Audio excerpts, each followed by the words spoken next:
Assalamualaikum warahmatullahi wabarakatuh. Salam sejahtera untuk kita semua. Perkenalkan, saya Syakira Inaya. Pada kesempatan kali ini, saya bertugas sebagai moderator dalam sesi pemaparan proceeding dengan judul Tawasul sebagai wujud pencarian ketenangan batin, studi di makam Kiai Muara Ogan. Penelitian ini disusun oleh Lauren Zagian Nuraini, Aura Zahra Humaira, Alia Mukhbita Syaharani, Masayu Rashida, dan saya sendiri dari Universitas Islam Negeri Raden Fatah Palembang dan Universitas Muhammadiyah Palembang. Pada kesempatan ini, kami akan memaparkan hasil penelitian mengenai bagaimana praktik tawasul di makam Kiai Muara Ogan menjadi sarana bagi masyarakat untuk mencari ketenangan, memperkuat hubungan spiritualitas, serta menjaga tradisi religius dan budaya lokal yang telah berlangsung turun-temurun. Penelitian ini menggunakan pendekatan kualitatif deskriptif dengan teknik wawancara, observasi, dan dokumentasi. Kemudian data dianalisis menggunakan model Miles dan Haberman yang meliputi reduksi data, penyajian data, dan penarikan kesimpulan. Dalam presentasi kali ini, kami akan menyampaikan beberapa poin utama, yaitu yang pertama, tujuan para peziarah dalam melakukan tawasul di makam Kiai Muara Ogan.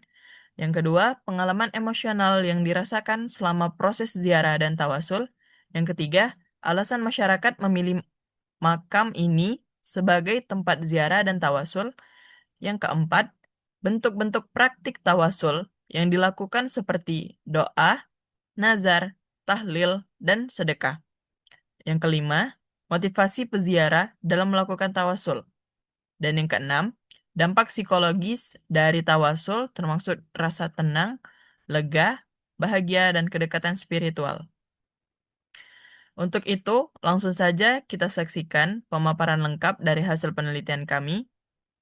Eh, Materi pertama yaitu mengenai pendahuluan yang akan disampaikan oleh saya sendiri.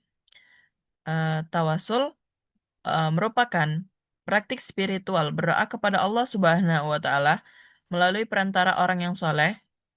Tradisi pada makam Kiai Muara Ogan di Palembang ini bertujuan untuk memahami efek psikologis dan makna spiritualnya bagi para peziarah.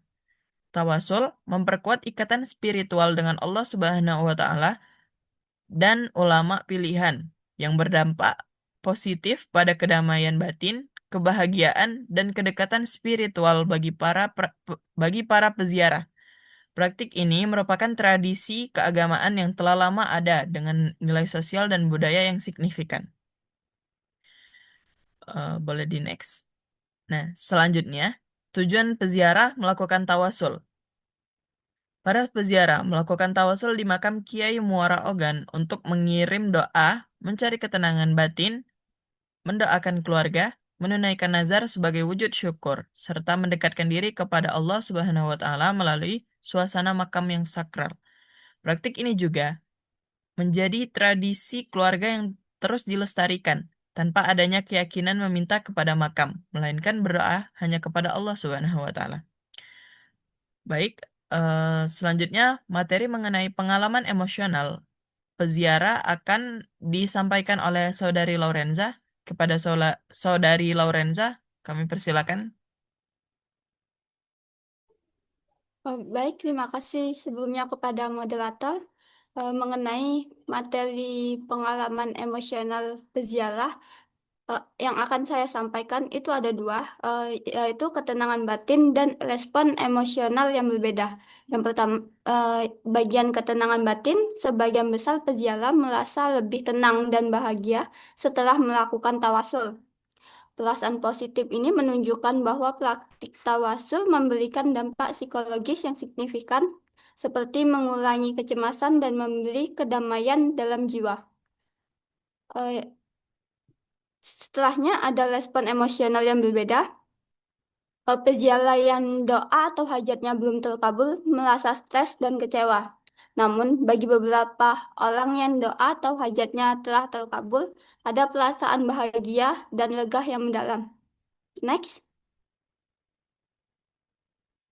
Materi selanjutnya yaitu alasan pemilihan makam.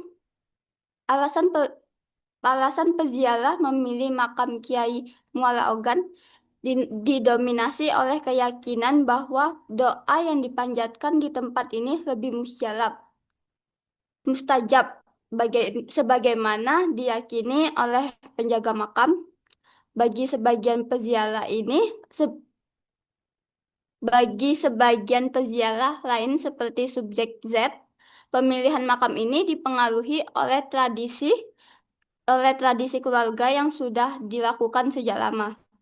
Ada juga yang datang karena pengalaman spiritual, seperti misalnya mendapat isyarat melalui mimpi, sebagaimana dijelaskan oleh penjaga makam.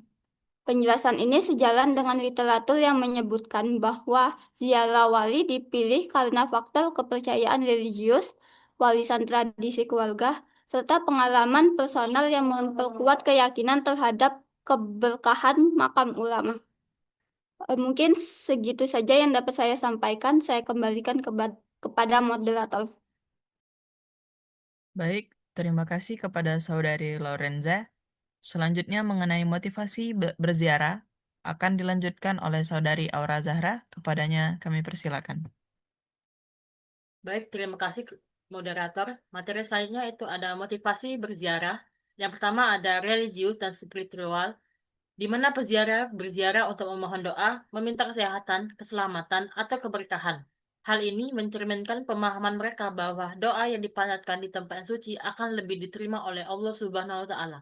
Selanjutnya ada kepercayaan terhadap karomah, di mana beberapa peziarah percaya bahwa makam Kiai Muara Ogan memiliki karomah atau keistimewaan yang membuat doa mereka lebih cepat dikabulkan. Selanjutnya itu ada tradisi keluarga. Banyak peziarah yang melakukan praktik tawasul sebagai bagian dari tradisi keluarga yang sudah turun-temurun, kepercayaan terhadap kesucian makam Kiai Moragan, dan pengalaman spiritual keluarga menjadi pendorong utama. Next. Selanjutnya ada praktik tawasul. Yang pertama ada doa pribadi. Banyak peziarah yang melakukan praktik tawasul sebagai bagian dari tradisi keluarga yang sudah turun-temurun, kepercayaan terhadap kesucian makam Kiai Moragan, dan pengalaman spiritual keluarga menjadi dorongan utama. Selanjutnya ada nazar, di mana beberapa peziarah juga melakukan nazar, yaitu janji untuk memberi sedekah atau membawa bunga sebagai bentuk rasa syukur dan pemenuhan janji ketika doa mereka dikabulkan. Praktik ini menjadi simbol ketaatan serta komitmen spiritual kepada Allah Subhanahu wa Ta'ala. Selanjutnya itu ada tahlilan. Tahlilan adalah salah satu bentuk doa bersama yang dilakukan oleh peziarah di makam Kiai Muara Ogan. Selanjutnya ada sedekah, di mana sebagian bagian dari praktik tawasul, peziarah juga membawa sedekah untuk dibagikan di sekitar makam atau untuk tujuan tertentu. Baiklah, saya akan kembalikan kepada moderator.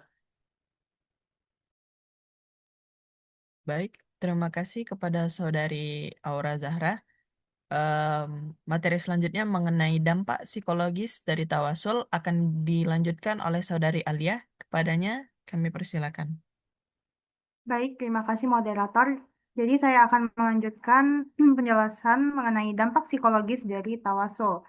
Yang pertama ada rasa tenang, di mana tawasul ini membuat individu lebih tenang karena dilakukan di tempat yang sakral dan hening, disertai keyakinan bahwa doa lebih dekat kepada Allah. Aktivitas spiritual seperti doa, zikir, dan membaca Yasin juga dapat membantu meredakan kegelisahan dan menenangkan hati.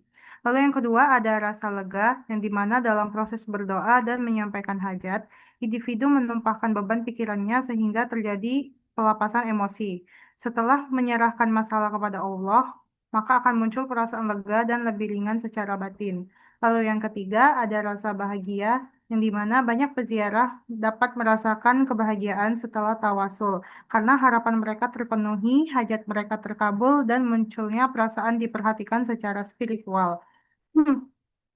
Pengalaman positif selama ziarah juga dapat memperkuat emosi religius yang menenangkan, sehingga kebahagiaan hadir sebagai bentuk kelegaan batin.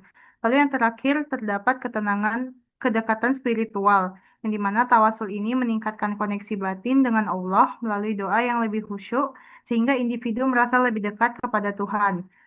Timbul rasa dilindungi dan disayangi, serta meningkat keimanannya. Lalu kedekatan spiritual ini juga membawa pada kondisi an-nafs dan al-mutmainnah atau jiwa yang tenang. Jadi selanjutnya terdapat materi kesimpulan dan rekomendasi. Nah, kesimpulannya, tawasul adalah doa kepada Allah melalui orang-orang saleh, bukan makam itu sendiri. Aktivitas ini meningkatkan hubungan spiritual dan berdampak positif pada pikiran yang mengarah pada perasaan tenang, lega, dan bahagia. Para peziarah mencari kesehatan, keselamatan, kesuksesan bagi anak-anak mereka atau untuk memenuhi nazar. Praktik-praktik yang fleksibel seperti doa, nazar, sedekah, dan kunjungan yang penuh hormat dapat meningkatkan ketenangan jiwa dan identitas keagamaan di Palembang. Nah, selanjutnya terdapat dua rekomendasi. Jadi rekomendasi pertama yaitu penelitian mendatang disarankan menggunakan teori psikologi yang lebih luas seperti coping religius, kecerdasan spiritual, dan psikologi emosi untuk memperkaya analisis. Lalu rekomendasi kedua yaitu studi komparatif antar lokasi ziarah serta kajian budaya lokal seperti tradisi nazar, mimpi sebagai pendorong ziarah, dan keyakinan terhadap karomah datuk perlu dilakukan untuk memahami praktik tawasul secara lebih mendalam dalam konteks Palembang. Mungkin dari saya cukup sekian, saya kembalikan kepada moderator. Terima kasih. Baik, terima kasih kepada Saudari Alia karena atas pemaparannya dan juga rekan-rekan yang telah memaparkan. Saya ucapkan terima kasih. Demikian pemaparan prosiding berjudul Tawasul sebagai wujud pencarian ketenangan batin. Terima kasih kepada Bapak, Ibu, serta rekan-rekan semua yang telah mendengarkan dan memperhatikan pemaparan ini. Semoga penelitian ini memberikan manfaat dan menambah wawasan mengenai hubungan antara praktik religius, budaya lokal, dan kesehatan psikologis masyarakat. Saya, Syakira Enaya, mewakili seluruh tim peneliti mengucapkan terima kasih. Saya akhiri. Wassalamualaikum warahmatullahi wabarakatuh.